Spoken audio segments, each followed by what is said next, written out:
Subscribe now and press the bell icon. Never miss an update. Welcome to my YouTube channel Shiksha to job.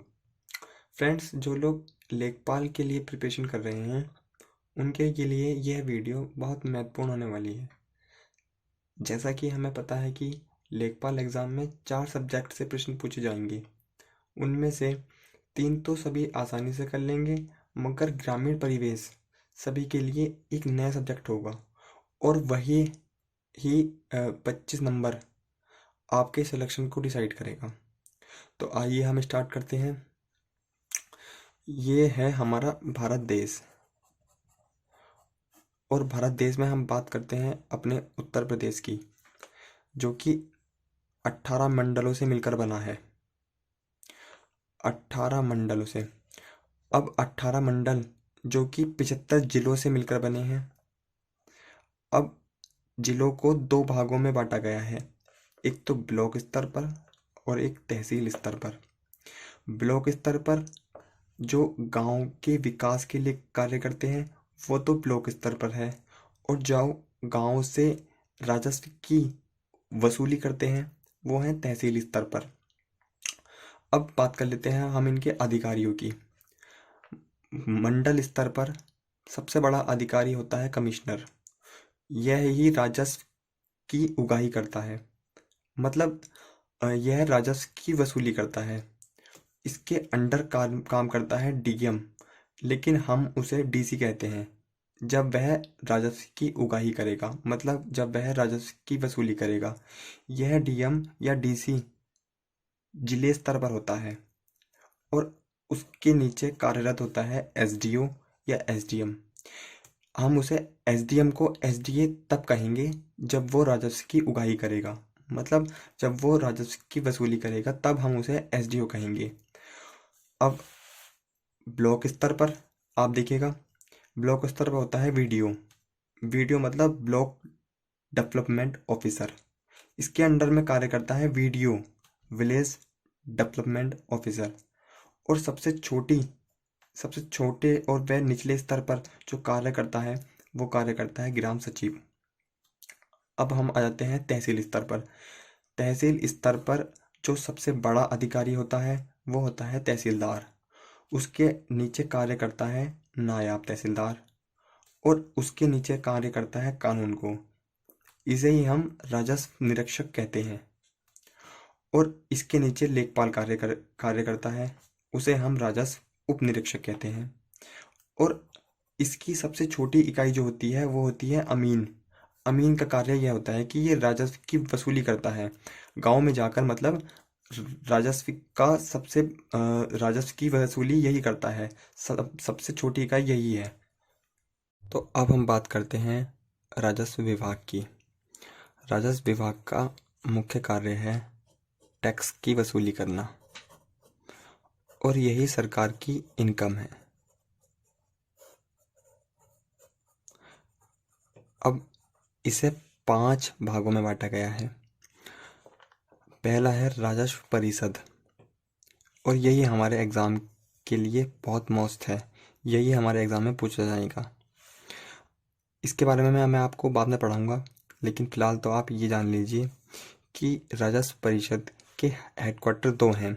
एक तो प्रशासनिक headquarter और दूसरा न्यायिक headquarter. प्रशासनिक हेडक्वार्टर तो है लखनऊ में, और न्यायिक हेडक्वार्टर है प्रयागराज में। अब हम बात करते हैं चकबंदी आयुक्त की। इसका कार्य मुख्य रूप से गांव में जमीन की नपाई करना होता है। ठीक है। अब हम बात करते हैं राहत आयुक्त की। जब कभी गांव में बाढ़, भूकंप इत्यादि आने पर, जो आपदा आने पर जो राहत जो प्रदान करता है, इसके अकाउंट से जो फंड रेज होते हैं, जो फंड दिए जाते हैं, वो इसके अकाउंट दिए जाते हैं, इसलिए इसे राहत आयुक्त कहा गया है। अब हम बात करते हैं निर्देशित भूमि अत्यापित। जब भूमि को सरकारी कार्यों के लिए ग्रहण किया जाता है, अर्थात जब कहीं रोड वगैरह बन रही हो या रेलवे ट्रैक निकल रहे हों, तो उसके लिए हम इस विभाग का यूज़ करेंगे। अब आता है जिला गजेटियर, इसे डिस्ट्रिक्ट कंट्रोलर भी कहते हैं। मतलब ये इसका कोई मेन काम नहीं है, ये अपने हर एक जिले में होता है और बस ये डिस्ट्रिक्ट कंट्रोल होता है, ये पूरे जिलों को देखता है। तो अब हम बात करते हैं राजस्व परिषद की। यह सबसे बड़ा कोर्ट होता है राज्य स्तर पर। इसमें राजस्व संबंधित मामलों का निपटारा होता है।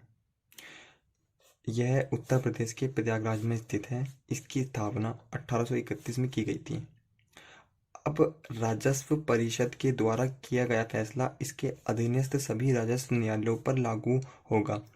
इसका यह मतलब हुआ कि अगर राजस्व परिषद ने कोई भी फैसला ले लिया तो उसके नीचे जो ये कोर्ट है उन सबको यह फैसला मानना पड़ेगा। जैसे अब कोई भूमि संबंधी विवाद है तो सबसे पहले कोई भी व्यक्ति जाएगा तो वो जाएगा नायब तहसीलदार के पास, और अगर वो उसके फैसले से संतुष्ट नहीं है तो फिर जाएगा वह तहसीलदार के पास। अगर फिर भी वह उसके फैसले से संतुष्ट नहीं है तो फिर जाएगा वो एसडीएम के पास या एसडीओ के पास, हम इसे एसडीओ कह सकते हैं। और फिर जाएगा वह एडीएम के पास।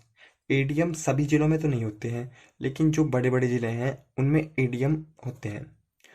अगर वह एडीएम के फैसलों से भी संतुष्ट नहीं है तो फिर जाएगा वो डीएम के पास, और डीएम के फैसले से भी अगर वो संतुष्ट नहीं है तो फिर जाएगा वो मंडल स्तर पर मंडल के कमिश्नर के पास, और उसके बाद वो जाएगा राजस्व परिषद में। अगर वो इसके फैसले से भी संतुष्ट नहीं है तो फिर जाएगा वो हाई कोर्ट में। ये इसकी सीरीज है, मतलब कि इन इन लोगों की कोर्ट होती है। हालांकि इसके नीचे लेखपाल आता है लेकिन उसकी कोर्ट नहीं होती है। अगर कोई भी भूमि संबंधित, चाहे वो व्यक्तिगत हो या कैसा भी मामला हो, तो वह भूमि संबंधित कैसा भी मामला हो तो वह नायब तहसीलदार के पास जाएगा। यही सबसे निचले स्तर की कोर्ट होती है। इसके ऊपर तहसीलदार, एसडीएम, एडीएम, डीएम और कमिश्नर आते हैं, और सबसे बड़ा जो होता है वो होता है राजस्व परिषद। ठीक है। अब हमारे वर्तमान में उत्तर प्रदेश में 2333 कोर्ट हैं। राजस्व परिषद में सदस्यों की नियुक्ति राज्य सरकार करती है। मतलब राजस्व परिषद के जो सदस्य हैं उनकी नियुक्ति राज्य सरकार करेगी। जो उस टाइम पे सरकार होगी, जो वर्तमान में जो सरकार होगी वही राजस्व परिषद के सदस्यों की नियुक्ति करेगी। ठीक है। अब राजस्व परिषद के अंतर्गत मंडलों के कमिश्नर को भी नियुक्त किया जाता है। मतलब जब उनकी आयु अधिक हो जाती है तब वह राजस्व परिषद के सदस्य बनने लायक हो जाते हैं।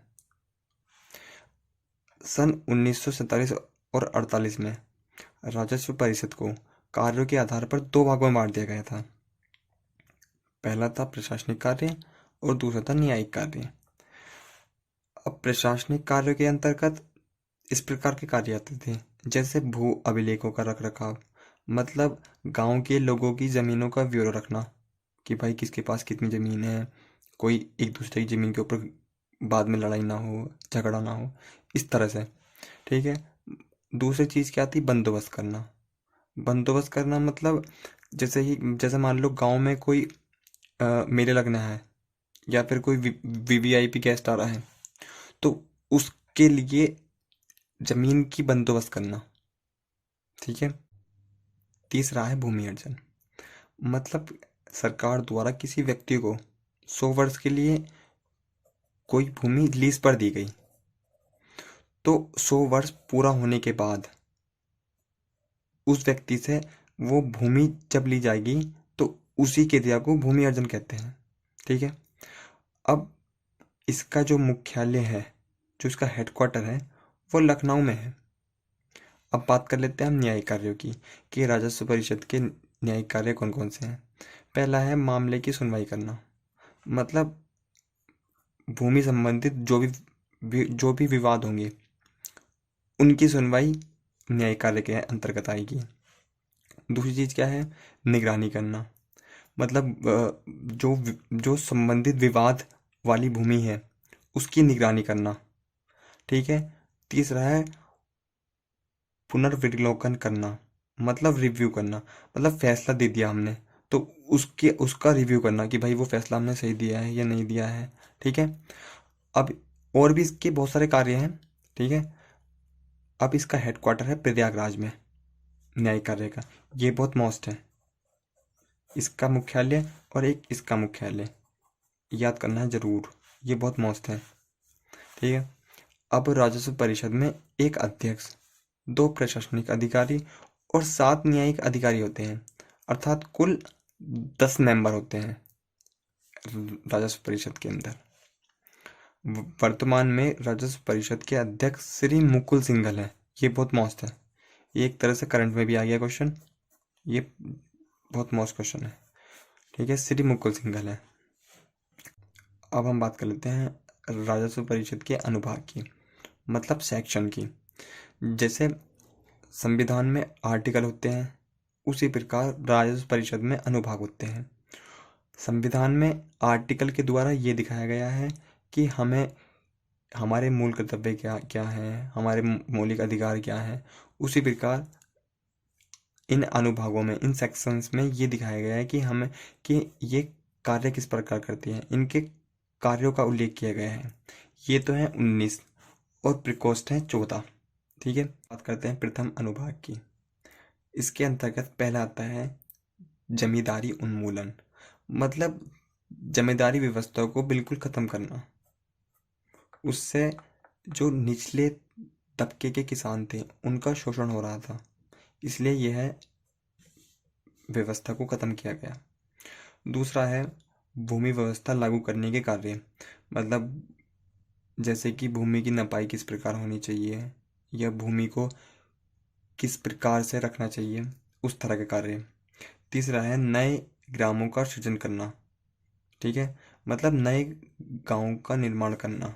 ये आ गए हमारे प्रथम अनुभाग में। अब हम बात करते हैं दूसरे अनुभाग की। दूसरे अनुभाग में ये कहा गया है कि मेलों से टैक्स वसूली, मतलब जो गांवों में या शहरों में जो मेले लगते हैं उनसे टैक्स लिया जाए, इससे सरकार की इनकम बढ़ेगी। ठीक है, उससे सरकार को ही फायदा होगा। और दूसरा कार्य यह है कि बाजार से होने वाली वसूली। ठीक है, तो मार्केट से टैक्स लिया जाए उनकी दुकान के लिए। तीसरा है तालाब से सिंचाई के लिए टैक्स, मतलब गांव में जो तालाब बनाती है सरकार, तो जो उनका यूज़ करेगा तो उसे टैक्स देना पड़ेगा। अब बहुत सी जगह तो ये है कि आ, बारिश ना होने पर भी सरकार अपना पानी वहाँ भेजती है। ठीक है ना, तो वो इसलिए बनाए गए हैं कि जिससे कि आम लोगों को फ़ायदा हो, आम किसानों को फ़ायदा हो, इसलिए तालाब बनाए गए हैं। और उनसे सिंचाई के लिए जो टैक्स लगता है वो दूसरे अनुभाग में आएगा। ठीक है। अब बात करते हैं हम चौथे अनुभाग की। चौथे अनुभाग के अंतर्गत, वैसे हम तीसरा अनुभाग इतना इम्पोर्टेंट नहीं है। ठीक है, तो चौथे अनुभाग के अंदर आएगा भू अभिलेखों का आधुनिकीकरण करना। मतलब पहले ये था कि आपने देखा होगा कि खसरा और खतौनी पहले ऑफलाइन मिलती थी। ठीक है ना, जो बनते थे वे कागज़ पे, लेकिन अब इन्हें आधुनिक कर दिया गया है। अब आपको खसरा और खतौनी कंप्यूटर से निकाल के दी जाएगी। ठीक है, तो ये चौथे अनुभाग के अंदर आएगी।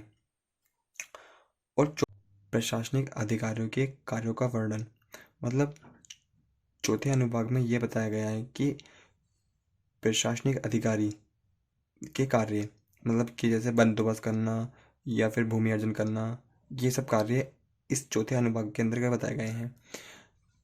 तीसरा पॉइंट यह है कि लेखपाल के लिए प्रशिक्षण केंद्रों का उल्लेख, मतलब लेखपालों की ट्रेनिंग कहाँ होती है उसके बारे में बताया गया है कि इनके ट्रेनिंग सेंटर कहाँ कहाँ हैं, उसके बारे में इसका उल्लेख किया गया है।